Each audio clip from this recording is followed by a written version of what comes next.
I thought I was just a target, but I was the one holding the keys to the city's collapse.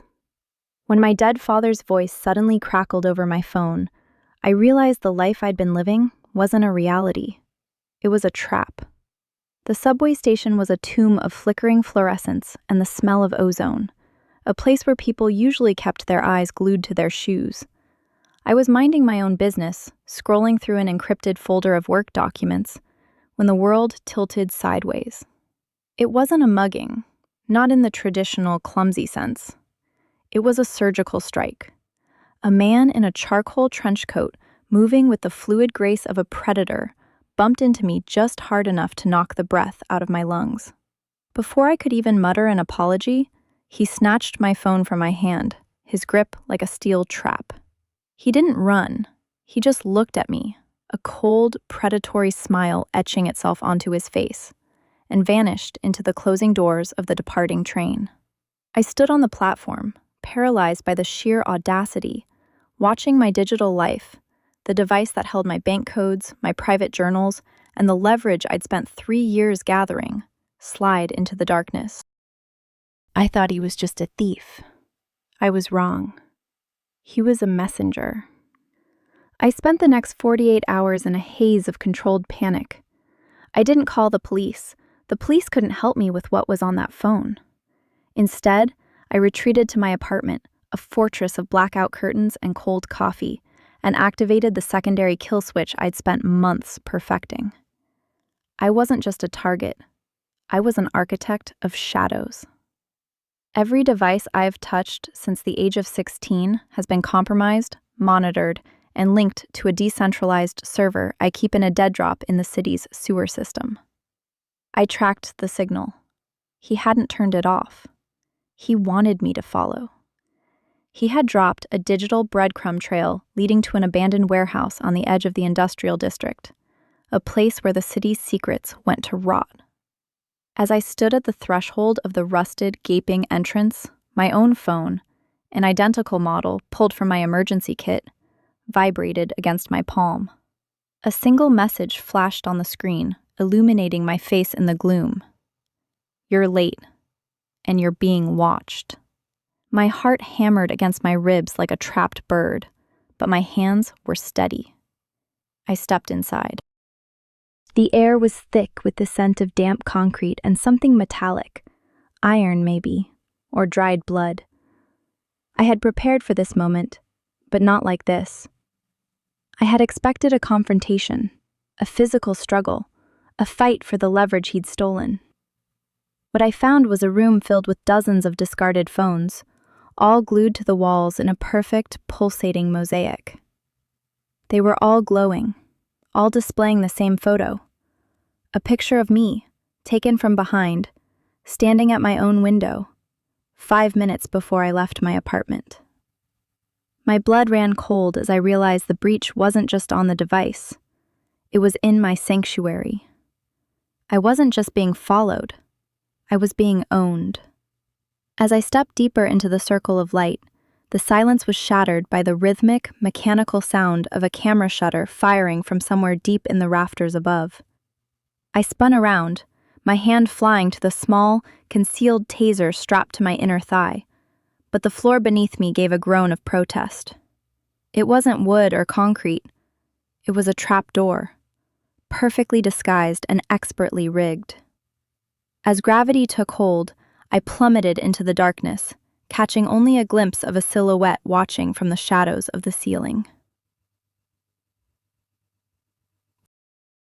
I landed hard, the breath driven from my lungs once more, and found myself in a basement level that shouldn't have existed. It was lit by a single harsh spotlight pointed directly at a glass desk in the center of the room. On the desk lay my phone, its screen shattered but still flickering. Beside it sat a note written in elegant, archaic cursive. "I've taken your access. Now, let's see if you have the stomach to take back your life." But it wasn't the note that froze my blood. It was the soft, rhythmic sound of breathing coming from the corner of the room, followed by the unmistakable metallic click of a deadbolt sliding into place, sealing me inside. The breathing stopped, replaced by a silence so heavy it felt like a physical weight pressing against my eardrums. I stayed motionless, coiled on the cold, damp concrete, my fingers hovering inches from the taser I'd managed to keep hidden in my waistband. I forced myself to scan the periphery of the spotlight's harsh, unforgiving glare. The basement was a tomb of forgotten technology, server racks stripped of their wiring, discarded hard drives, and rows of filing cabinets that looked like they hadn't been opened since the 90s. Whoever was in the room with me wasn't just a thief, they were a collector. "You always were reckless with your data," a voice echoed. It didn't come from a corner, it seemed to resonate from the very walls, amplified by a hidden speaker system that turned the entire room into an interrogation chamber. "I didn't steal your phone because I wanted your money. I took it because you were getting dangerously close to the ledger. And now, you've walked right into the vault." I slowly stood, my eyes darting toward the shadows. "Who are you?" I demanded, my voice sounding thin and brittle against the oppressive atmosphere. "You've made a mistake. I'm not who you think I am." The laugh that followed was cold, devoid of humanity. "You're the girl who digs where the dirt is radioactive.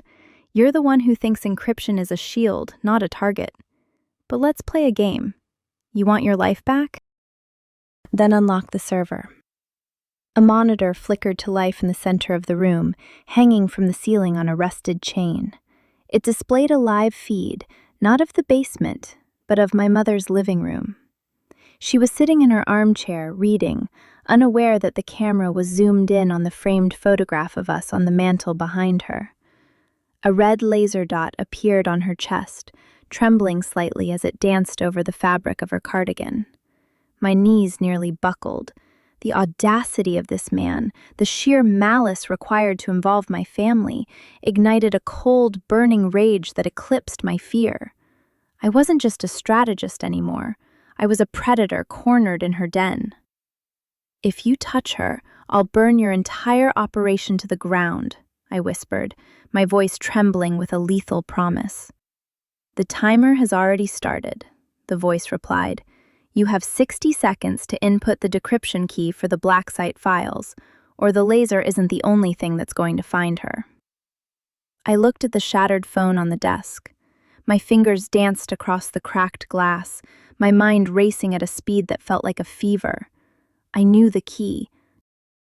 I had created it as a safeguard against this exact scenario, but using it would trigger a kill switch that would erase every piece of evidence I'd spent years accumulating. I would be left with nothing.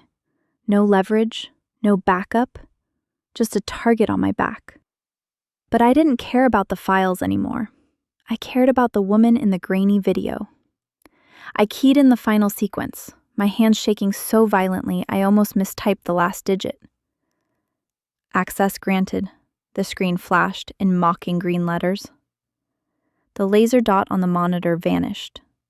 I let out a breath I didn't know I was holding, relief washing over me like a wave. Until the voice returned, softer this time, sounding closer than ever. "You gave it up so easily. That's the problem with people like you. You think the game is about the prize." The lights in the basement abruptly died, plunging me into absolute, suffocating darkness. I heard the scuff of a leather boot against concrete, just inches behind my ear. I spun, swinging the taser with all my might, but my hand met only empty air. Then, I felt a sharp, cold prick against the base of my neck, the distinct sensation of a needle piercing skin. My vision began to swim, the edges of the room fraying into static. As I collapsed toward the floor, a hand caught me, steady and cruel. A man leaned down, his face hidden in the dark, and whispered into my ear, "You didn't just give me the files. You just signed your own death warrant. And the best part? I'm not the one who's going to pull the trigger." The floor felt like it was shifting, tilting, or perhaps it was just the poison. My heart rate slowed to a crawl. Just as the last of my consciousness flickered out, a familiar, terrifying sound echoed through the basement.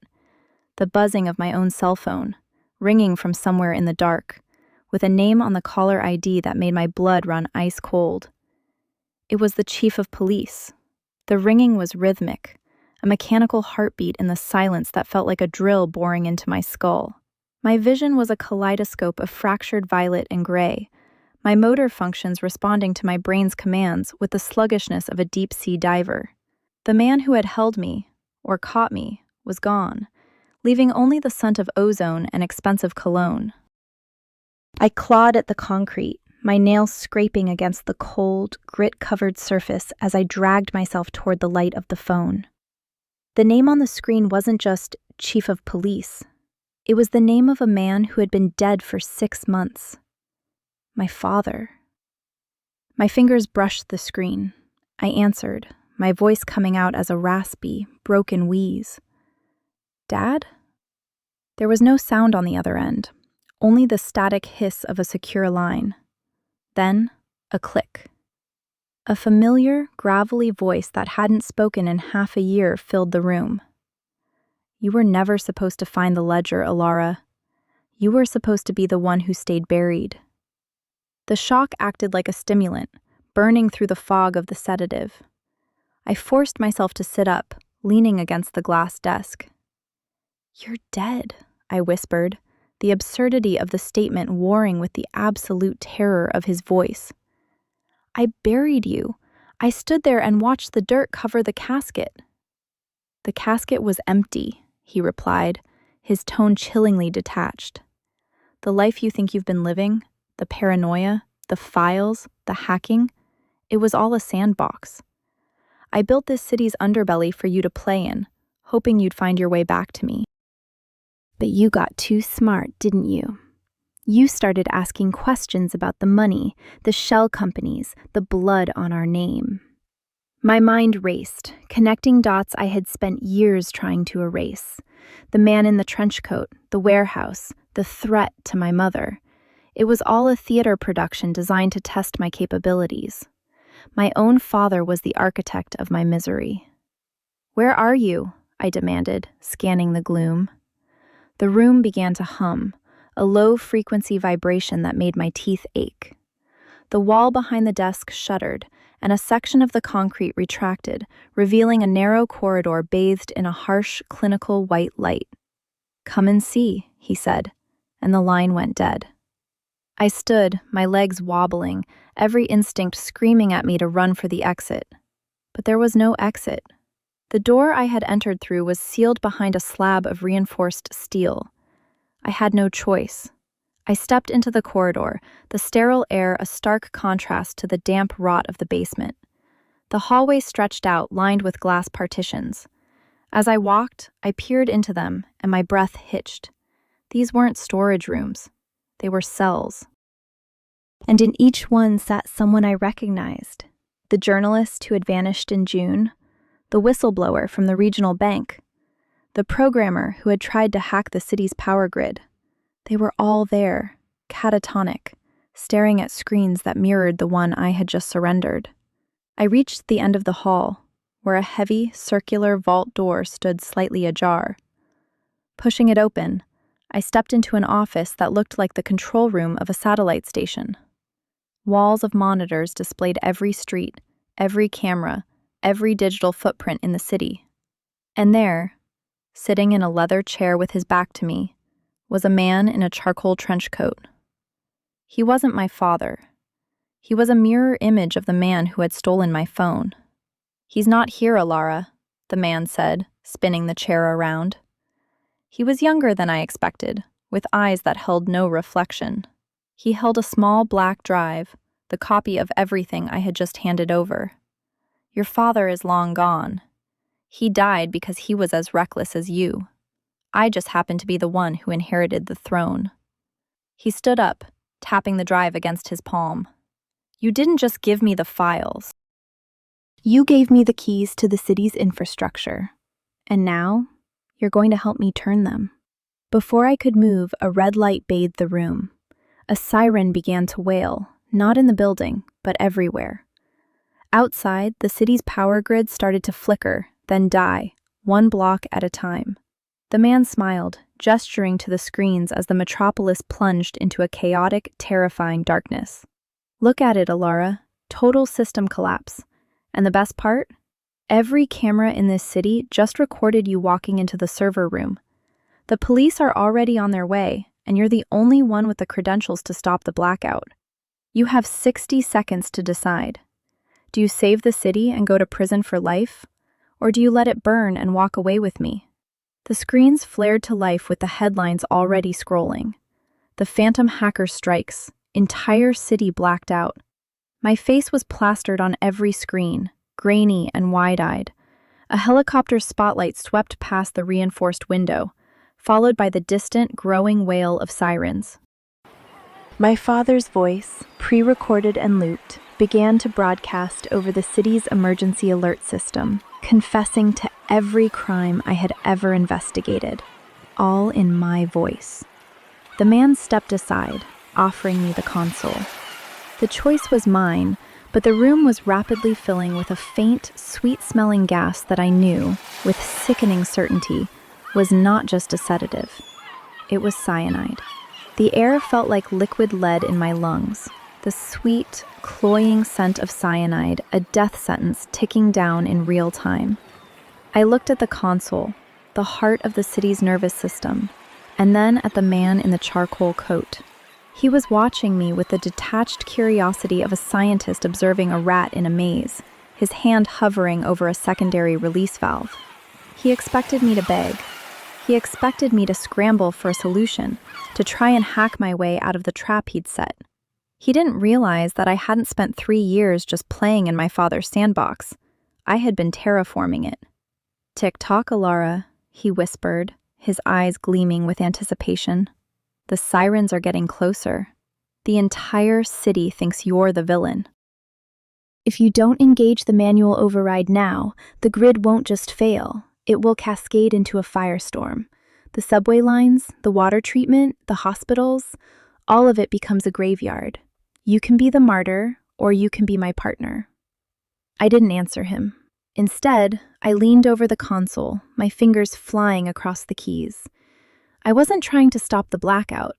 I was initializing a hard reset of the local mesh network, the very thing he was using to broadcast my confession. My father, or the ghost of his ideology, had taught me that if you want to catch a virus, you don't try to kill it, you isolate it. I bypassed the city's security protocols and redirected the broadcast signal. I didn't stop the sirens, I amplified the truth. I pushed a single encrypted file into the city's central emergency override, a digital ledger containing every transaction, every offshore account, and every recorded conversation that linked the man in the trench coat directly to the sabotage. I didn't try to save the city from the darkness. I let the city see exactly who was holding the match. The man's smile faltered as he watched his own name, his real name, the one he'd scrubbed from every database on Earth, appear on the giant monitors. "What did you do?" he hissed, lunging for the console. "I took your piece," I rasped, my vision blurring at the edges as the gas took hold. "I didn't save the city. I just turned it into your prison." I kicked the base of the console, triggering the final failsafe I'd hidden in the floorboards weeks ago. A pressurized burst of halon fire-suppressant gas erupted from the ceiling, instantly displacing the cyanide and sucking the oxygen out of the room. It was a vacuum seal designed for industrial fires, and it hit us with the force of a physical blow. The man collapsed, struggling for air, his hand slipping from the console as the emergency lockdown engaged. The vault door slammed shut, sealing us in a tomb of our own making. But the data, the truth, was already surging through the city's fiber-optic veins. I slumped against the cold metal, my strength deserting me. I watched the screens. All over the city, the lights were failing, but the sirens weren't rushing toward the warehouse to catch me anymore. They were rushing toward the locations I had just exposed. I had burned everything to the ground, but for the first time in years, the air felt clean. I pulled the shattered phone from my pocket one last time. The screen was dead, but the reflection showed a woman who was no longer running. The man in the trench coat was curled on the floor, gasping, his own digital empire collapsing under the weight of the evidence I'd dumped into the public square. The door began to groan under the force of a battering ram. The police were here, but they weren't here for a phantom.